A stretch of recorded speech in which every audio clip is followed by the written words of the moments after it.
Saludos, soy el doctor Luis Gustavo Gamarra Díaz y el día de hoy les voy a compartir información sobre el análisis cefalométrico de Ricketts. En esta primera entrega de este análisis cefalométrico les hablaré sobre los puntos y planos más importantes de este análisis cefalométrico para que en una segunda entrega desarrollemos ya el análisis cefalométrico de Ricketts y logremos diagnosticar a un paciente en función a este análisis.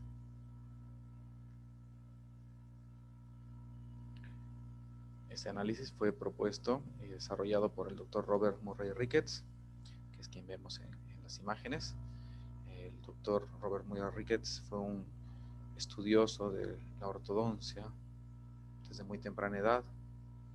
Él fue hijo de granjeros, tuvo una vida un poco complicada en sus inicios, sin embargo pasó prácticamente toda su vida tratando de difundir conocimientos sobre ortodoncia y sobre la disciplina que él denominaba filosofía bioprogresiva.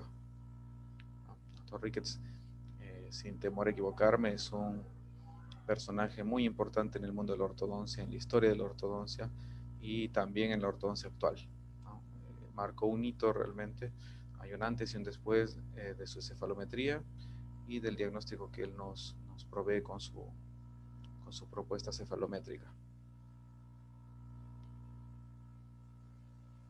Acá hay un pequeño extracto de una entrevista que se le hace al doctor Ricketts, que lamentablemente falleció en el año 2003, para que puedan leerla.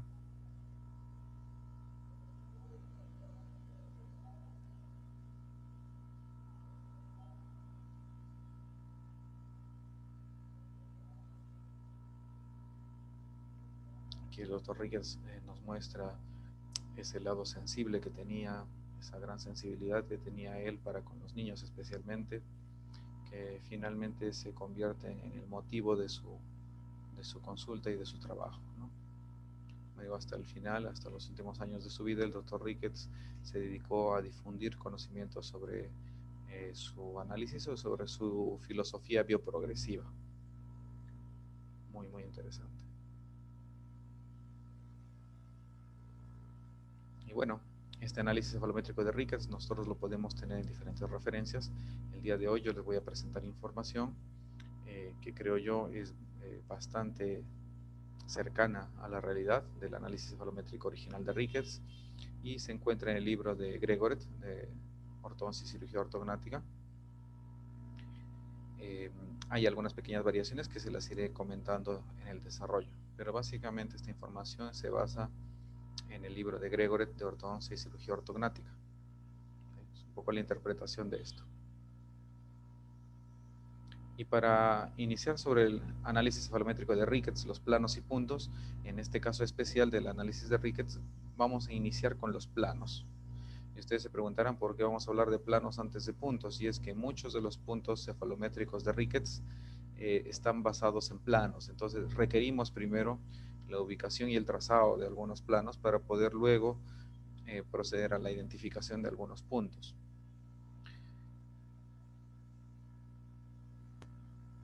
El primer plano del que vamos a conversar es el plano oclusal de Ricketts o plano oclusal funcional, así denominado.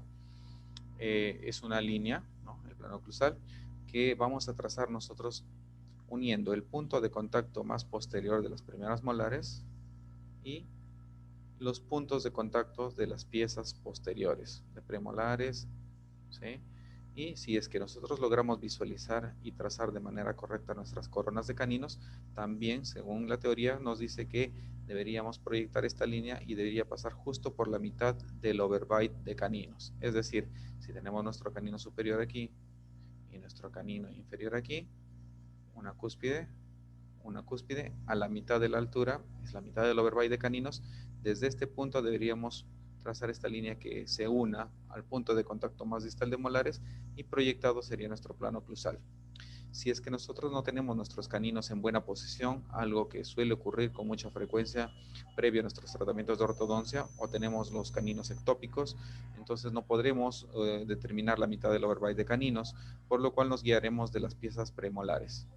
Puntos de contactos de premolares, y esa línea, esos puntos de contacto los uniremos al punto de contacto más distal de la primera molar permanente y proyectando, ese va a ser nuestro plano oclusal funcional. Lo importante de este plano oclusal funcional es que no tome en cuenta a las piezas anteriores, a los incisivos. Es decir, no nos interesa la ubicación que tengan ellos para determinar este plano, lo que lo hace un poco más fiable. A diferencia de otros análisis en los cuales sí consideramos el contacto o la mitad del overbite de incisivos, lo cual podría alterar un poco nuestro plano.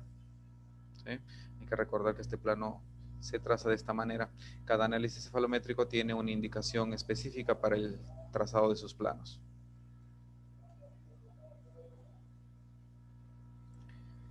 Como todo análisis cefalométrico tiene algunas líneas de referencia bastante universales o bastante utilizadas, ¿no? En este caso el análisis de Ricketts va a utilizar en muchos de sus trazados dos planos muy importantes, y esos son el plano de Frankfurt, que es el que vemos aquí en negro, es el plano que va desde el porion hasta el punto orbital, ¿sí? Porion orbital. Recordemos, el porion es el punto más superior y posterior del conducto auditivo externo, y el punto orbital es el punto más inferior de la órbita. Uniendo estos dos puntos tenemos el plano de Frankfurt. Una vez que tenemos nosotros nuestro plano de Frankfurt, debemos trazar esta segunda línea, ¿sí?, que se ve en rojo aquí, que es la denominada vertical pterigoidea, y es el plano de referencia vertical para Ricketts. ¿Cómo vamos a trazar esta vertical pterigoidea? Vamos a definirla primero como una línea que va perpendicular a Frankfurt, ¿sí? 90 grados a Frankfurt, pero no en cualquier lugar, sino que 90 grados a Frankfurt, pero pasando justo tangente a la cara distal de nuestra fosa pterigomaxilar. Miren, aquí está nuestra fosa pterigomaxilar. Esta es la cara distal de nuestra fosa pterigomaxilar. Justo rozando con esta cara distal está nuestra vertical pterigoidea, formando también un ángulo de 90 grados con Frankfurt. ¿Correcto? Es la vertical pterigoidea. ¿Qué otros planos tenemos que trazar para el análisis de Ricketts? Necesitamos el plano facial y el plano mandibular. El plano facial es un plano que va a formarse por la unión del punto nasion.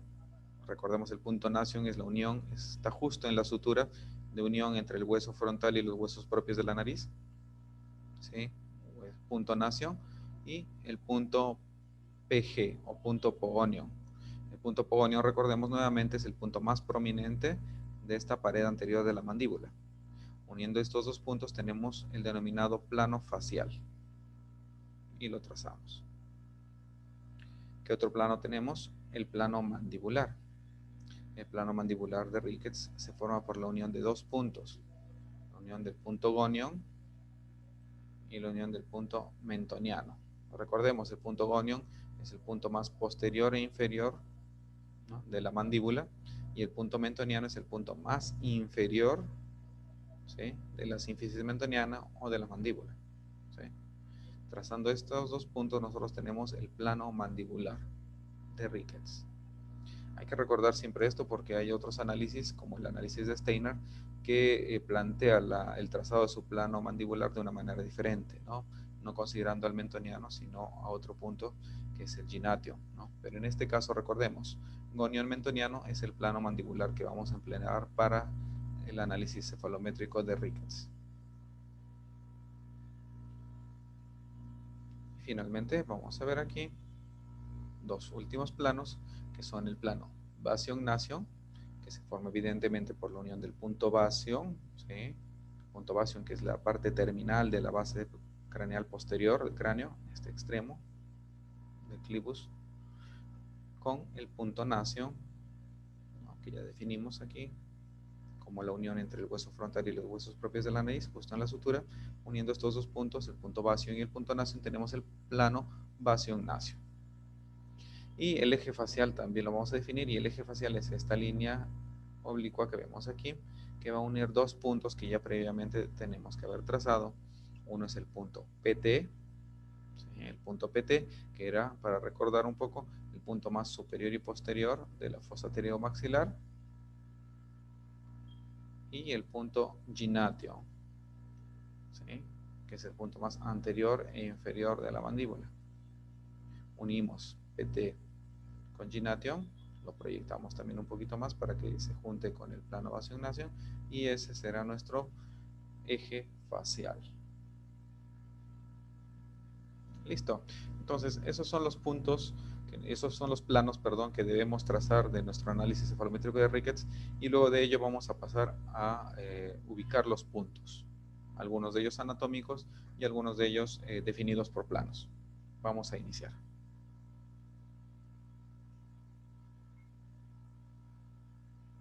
Entonces, los puntos cefalométricos los vamos a dividir en tres grandes grupos, ¿sí?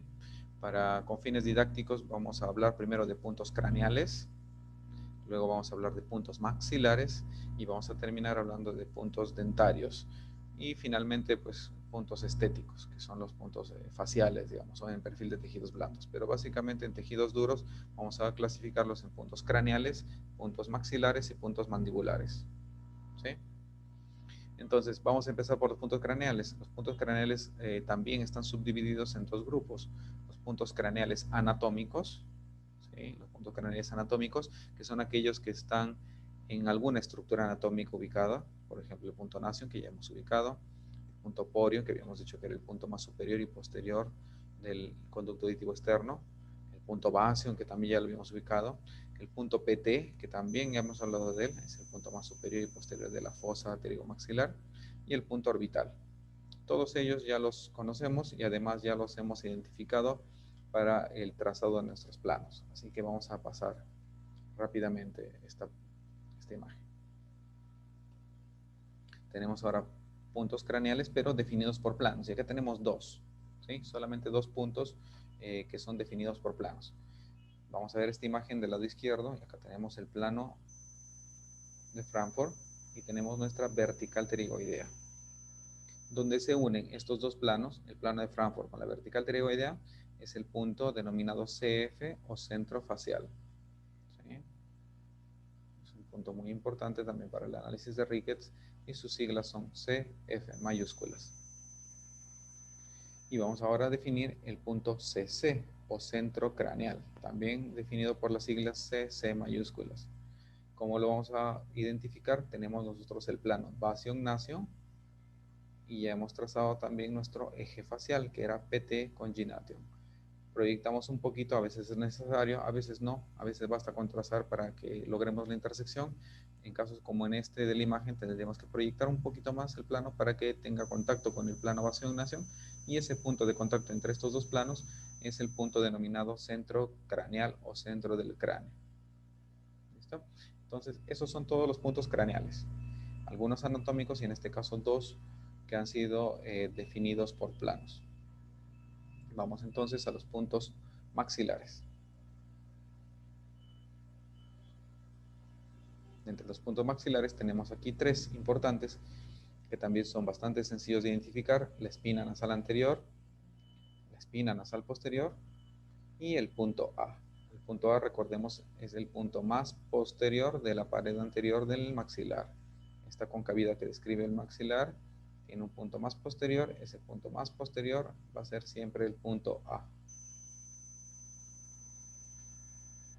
Y esos son todos los puntos maxilares. No tenemos puntos maxilares definidos por planos. Así que pasamos a puntos mandibulares. Dentro de los puntos mandibulares tenemos mandibulares anatómicos y mandibulares definidos por planos. Ahí vamos a hacer una pequeña observación también en la siguiente diapositiva, pero ahora vamos a hablar de algunos de los puntos mandibulares anatómicos. Y dentro de estos tenemos el pogonio, que nosotros ya lo hemos identificado, ¿cierto? Es el punto más prominente de esta pared anterior de la mandíbula. Tenemos el punto mentoniano, que también lo hemos identificado porque es el punto más inferior de la mandíbula y de la sínfisis mentoniana obviamente también. Y tenemos el punto que este sí es un punto nuevo, es un punto propio del análisis de Rickets, que es el punto PM, ¿sí? El punto PM viene de las siglas o deriva de las siglas prominencia menti, ¿sí? Prominencia menti. Sin embargo, no se suele mencionar este punto como prominencia menti, a pesar de que es un nombre original, sino que muchos lo mencionamos como punto suprapogonio. ¿Por qué? Porque siempre se ubica encima del pogonio. Entonces, como que va mejor mencionarlo de esa manera, nos da una idea un poco más clara del punto, el punto suprapogonio. Sin embargo, las siglas son PM, provenientes de este origen, de este nombre inicial de protuberancia o prominencia menti. ¿Sí? Entonces, ¿cómo vamos a ubicar este punto PM? En la pared anterior de la mandíbula nosotros tenemos una concavidad, ¿sí? La parte más cóncava es un punto aquí que se llama punto B, y luego de ella tenemos una convexidad, ¿no? El punto más convexo es el punto PG.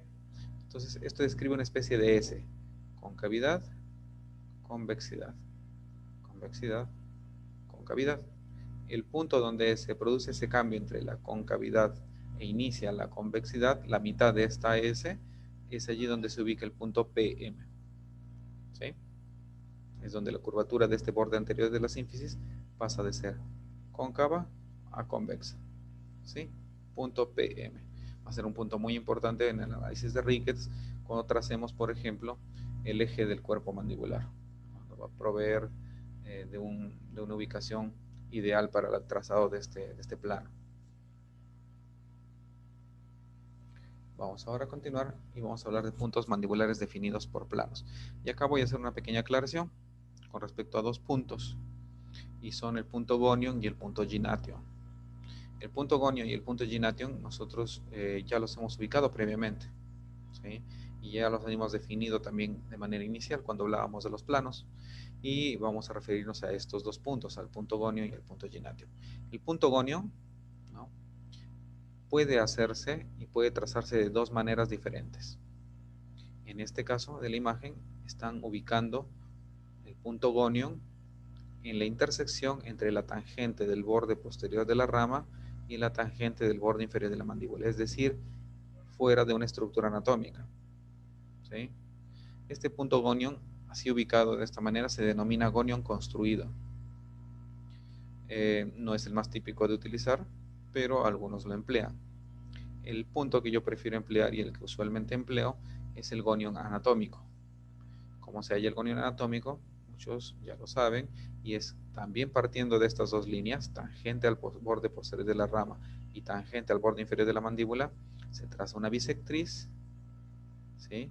Y la bisectriz va a contactar en algún punto en este ángulo goniaco, y en ese punto donde se contacta, ese es el punto gonion anatómico, ¿sí? Es el gonion anatómico, es el que usualmente se emplea.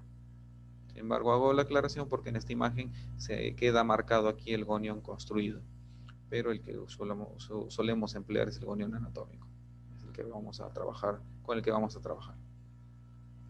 En el caso de aquí también sucede lo mismo. El punto gination, vamos a tener dos: el punto gination anatómico y el gination construido. El punto gination anatómico es el que se va a formar por tangente al borde inferior de la mandíbula, el mismo que utilizamos para el gonio, y aquí tenemos el plano facial. La unión de estos dos puntos forman el gination construido. Sin embargo, el gination que les recomiendo utilizar es el gination anatómico. Trazan la bisectriz y ubican allí el punto gination, ¿sí?, que se va a definir como el punto más anterior e inferior de la mandíbula. ¿Correcto? Entonces acá lo menciono como puntos mandibulares definidos por planos porque evidentemente para ubicarlos hemos tenido que trazar previamente algunos planos. Y vamos a centrarnos más en la ubicación de dos puntos interesantes que son nuevos, propios del análisis de Ricketts, que son los puntos, DC y el punto chi. Vamos a empezar con el más fácil, que es el punto DC. El punto DC se define como un punto, esto es muy importante, es un punto sobre el plano base-ignación, ¿cierto? Es un punto que está en el plano base-ignación, pero no a cualquier nivel. ¿A qué nivel del plano base-ignación? La literatura nos dice que se encuentra en el plano base-ignación justo a la mitad del cuello del cóndilo. Ustedes notarán cuando hagan su trazado cefalométrico que siempre el plano base-ignación corta el cóndilo a nivel del cuello. Siempre sucede esto. Entonces, lo que debemos hacer una vez que tenemos trazado el plano base-ignación es tomar una regla y medir la distancia que hay de la parte mesial del cóndilo, del cuello del cóndilo, a la parte distal del cuello del cóndilo, y medir en milímetros cuántos milímetros hay en ese espacio. Si habrían 8 milímetros, por ejemplo, o 10 milímetros, tendríamos que tomar un punto medio, o sea, a 4 o 5 milímetros, dependiendo del ancho que tenga el cuello del cóndilo a ese nivel en donde está siendo cortado por el plano base-ignacio. ¿cierto? A la mitad justo colocamos el puntito y ese puntito es el punto DC, ¿sí? Un punto también muy importante para el análisis de Ricketts porque aunado al punto XY que vamos a ver ahora, punto chi, va a formar el eje del cóndilo, ¿sí? Bueno, entonces ese es el punto DC. Y ahora vamos a concentrarnos un poco en la ubicación del punto chi, que es el punto de Ricketts que requiere un poco más de trabajo. No es difícil, no es complicado, pero su ubicación es un poquito más compleja. Requiere algunos pasos previos. Y este punto chi, entonces, ¿cómo lo vamos a ubicar? Pues de manera sencilla, lo primero que tenemos que ubicar son 4 puntos previos que nosotros vemos en esta imagen de la izquierda. Tenemos el punto R1, el punto R2, el punto R3 y el punto R4. Entonces, ¿cómo vamos a proceder aquí? El punto R1, ¿dónde lo vamos a ubicar? Es el punto más posterior del borde anterior de la rama. Miren aquí, esta es la rama, ¿no? Cóndilo, coronoides, y acá nos viene el borde anterior de la rama, que se continúa con la línea oblicuo externa, ¿cierto? Entonces, este borde anterior de la rama nos describe una concavidad anterior. El punto más posterior de esta concavidad, ese es el punto R1, ¿correcto? El otro punto que nosotros vamos a ubicar es el R3. El R3 va a ser el punto más inferior de esta escotadura sigmoidea. La escotadura sigmoidea va, obviamente, entre el cóndilo y la apófisis coronoides. Describe una concavidad también. El punto más inferior de esta concavidad es el punto R3. ¿Correcto? Entonces, los puntos que nosotros identificamos de manera anatómica son el punto R1 y el punto R3. El punto R1, nuevamente repito, es el punto más posterior de la pared anterior de la rama y el punto R3 es el punto más inferior de la escotadura sigmoidea. Una vez que nosotros tenemos el punto R1 y R3, vamos a proceder a ubicar el punto R2 y R4. ¿Cómo vamos a proceder para ubicarlos? De una manera sencilla. Primero van a escuchar ustedes la definición. El punto R2, ¿cómo se va a definir? El punto R2 es un punto que se ubica a la misma altura de R1, ¿sí? A la misma altura de R1, al mismo nivel de R1, pero en el borde posterior de la rama. ¿Correcto? Entonces, ¿cómo haré yo para determinar un punto al mismo nivel de R2? No es al ojo, ¿no? No es al ojo. Lo que tenemos que hacer es utilizar nuestros planos de referencia universales. Para Ricketts tenemos nuestro plano de Frankfurt como un plano de referencia horizontal universal. Entonces, con una reglita vamos a utilizar, haciendo el uso del juego de escuadras, vamos a traslapar el plano de Frankfurt y lo vamos a desplazar hacia abajo hasta que llegue al punto R1. Aquí vamos a trazar una paralela, digamos, a Frankfurt que pase por R1. En ese momento que tenemos nuestra reglita allí, vamos a ubicar R2 a la misma altura de R1. ¿Sí? Si yo uno, mejor dicho, R1 con R2, se va a trazar una línea paralela a Frankfurt. ¿Sí? Esta es una línea paralela. Del mismo modo vamos a proceder con R4, pero ya no utilizando Frankfurt, sino utilizando la vertical pterigoidea. Vamos a traslapar la vertical pterigoidea hasta que llegue a tener contacto con R3. Una vez que contacte con R3, en ese mismo lugar vamos a ubicar a R4. R4 se define como un punto que se encuentra al mismo nivel de R3, pero en el borde inferior de la mandíbula. ¿Sí? Listo. Entonces ahí van a trazar ustedes sus 4 puntos. R1 y R3, recuerden, son anatómicos, y R2 y R4 que se obtienen a partir de los otros 2 puntos previamente ubicados. Una vez que nosotros tenemos estos 4 puntos, R1, R2, R3 y R4, vamos a trazar líneas punteadas, pero no uniendo estos puntos, no se va a unir acá como un rombo, no. Lo que se trata en este momento es de trazar líneas también paralelas a Frankfurt y paralelas a la vertical pterigoidea que pasen por estos 4 puntos. De la siguiente manera, miren aquí, ahí está, aquí estaban nuestros puntos y lo que hemos hecho es trazar líneas punteadas paralelas a Frankfurt que pasen en este caso por R3 y R4, ¿sí? Y también que pasen paralelas a la vertical pterigoidea, líneas punteadas pasando por R1 y R2, de tal manera que transformamos a nuestra rama mandibular en una figura geométrica, en este caso un cuadrilátero. Y para ubicar este cuadrilátero, una vez que tenemos este cuadrilátero para ubicar nuestro punto chi, va a ser muy sencillo. Lo único que vamos a hacer es unir las esquinas. Unir las esquinas de nuestro rectángulo y nos vamos a tener nosotros un punto central. Ahí está. Y ese punto central es el punto chi. Es un punto muy importante para Ricketts y para su análisis, también denominado centroide mandibular. Es un punto que se utiliza mucho en el análisis de Ricketts para diferentes fines. Nos indica básicamente cuál es el centro de masa de nuestra rama mandibular, el centro de resistencia de esta rama, para poder a partir de él determinar algunas consideraciones diagnósticas. Entonces este punto chi es un poco más laborioso que los demás puntos porque requiere la ubicación de 4 puntos previos y algunos trazos adicionales. Sin embargo, no es difícil tampoco el trazado, solamente es una secuencia un poco más larga, ¿sí? Entonces este punto chi se ubica de esa manera. Esos son los puntos mandibulares definidos por planos. Vamos a pasar ahora a hablar de algunos puntos dentarios y terminaremos hablando de puntos ubicados en el perfil facial. Dentro de estos puntos dentarios, algunos son sumamente sencillos, como el punto A1, AR, B1 y BR. ¿Cómo los vamos a ubicar? El punto A1 se define como el borde incisal del incisivo superior y el punto AR hará referencia al ápice de la misma pieza.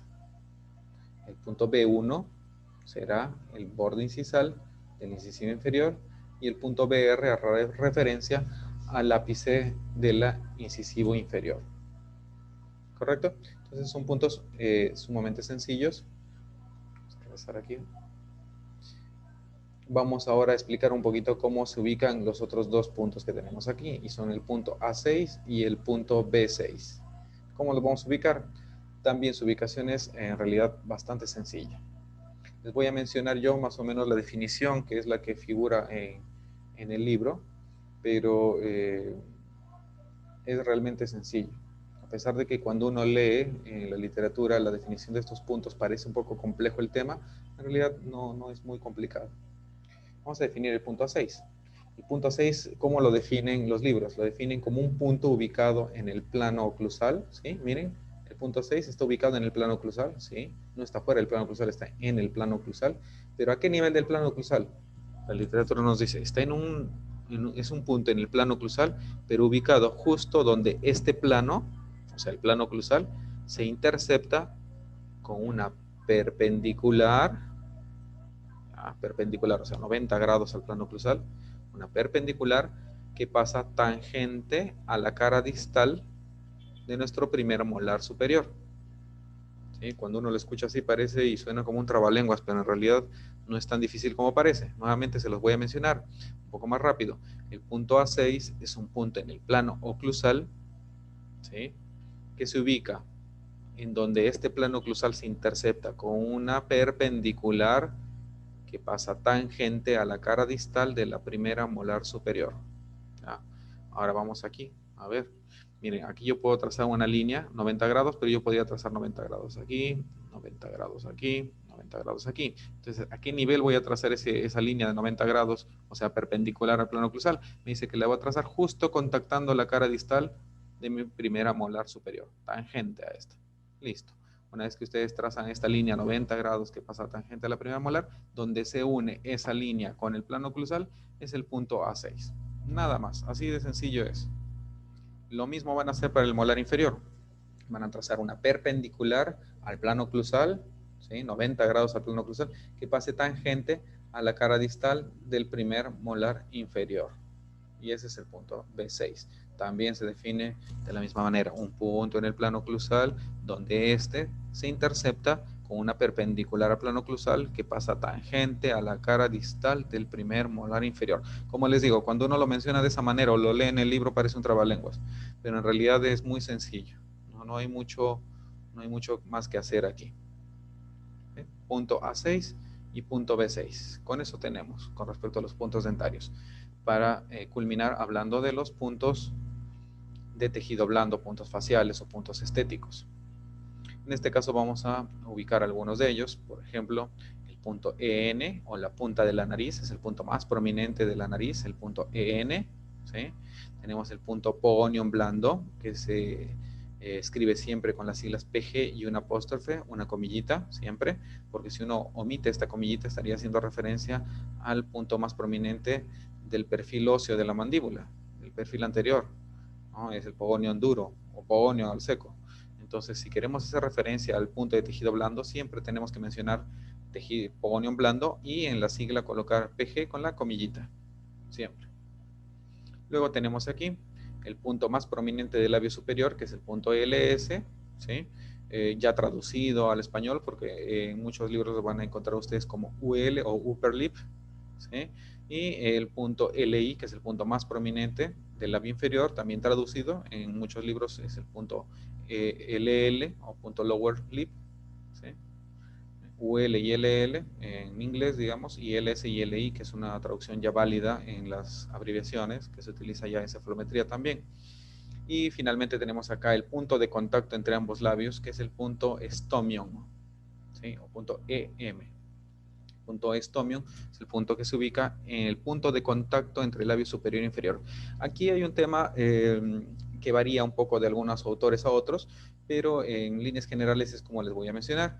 Si es que nosotros tenemos una incompetencia labial, pues no tenemos estomion, evidentemente, porque no hay punto de contacto entre el labio superior e inferior, ¿sí?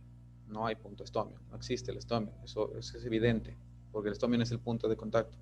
Sin embargo, para algunos autores es necesario ubicar el punto con fines de trazar algunas estructuras o trazar algunos planos. Entonces, si es que no lo necesitamos para ubicarlo, necesitamos para nuestro trazado, es imprescindible utilizar el punto M, lo que haremos es ubicar la distancia media de la separación de los labios. Si tengo un labio superior aquí y un labio inferior aquí, ¿cierto? Y tienen un espacio entre ellos, tomaré un punto medio y ahí será el estomio. Entendiendo obviamente de que el estomio realmente no existe, esto se hace solamente con fines prácticos, ubicar el EM al aire, digamos, entre entre el labio superior e inferior en ese espacio, a la mitad de ese espacio, ¿sí? Pero depende mucho del autor, ¿no? En este caso el estomio, ya saben ustedes que se debe definir como el punto de contacto entre el labio superior e inferior.